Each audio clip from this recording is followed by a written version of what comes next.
Texans were hit with a massive winter storm last week that knocked out the power grid, and now they're facing thousands of dollars in new power bills. Joining me to talk about this is Farron Cousins. You know, Farron, the corporations are always going to see an opportunity to take advantage of disaster, to take advantage of people suffering. And that's what's happening in Texas in this unregulated energy delivery system where the power grid doesn't even work. What's your take on this story? You know, at first when I saw these headlines and people posting bills, I thought, okay, well, obviously the company made a mistake and accidentally billed this man $17,000. But no, this is the energy companies intentionally did this. They price gouged consumers because obviously the demand for electricity skyrocketed and the supply was low.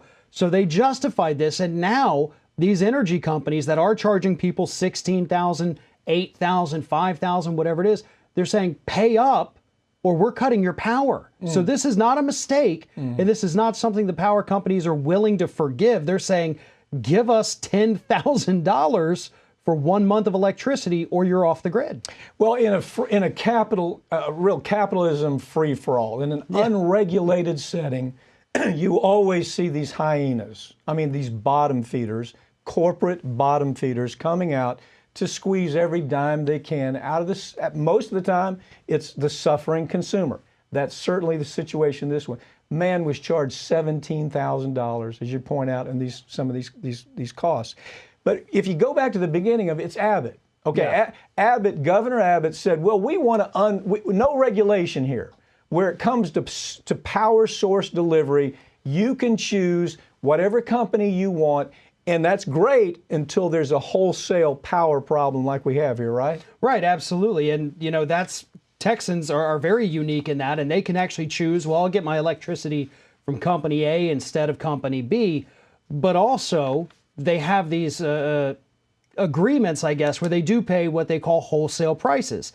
And typically, it's a pretty good rate, unless, of course, there's a disaster like a snowstorm or even a hurricane, which Texas is no stranger to. Then you pay out the wazoo because the companies say, well, the wholesale rate now is suddenly, $500 per kilowatt hour or whatever they want to say it is, because there's no regulation saying they can't say what it is, just make it up out of thin air. Ugly part of this story is state leadership, legislators, the people, regulatory. It looks like a scene out of Beavis and Butthead. It looks like these Beavis and Butthead quality leaders are in charge. They don't know what to do. They're saying, oh my God, maybe we got it wrong on the deregulation. Maybe there should be some oversight by the government. Because if a man's paying $17,000 for 1 week, understand, it's really a loss of 1 week.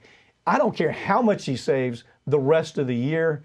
It's a really bad deal. So maybe they need to take another look at this.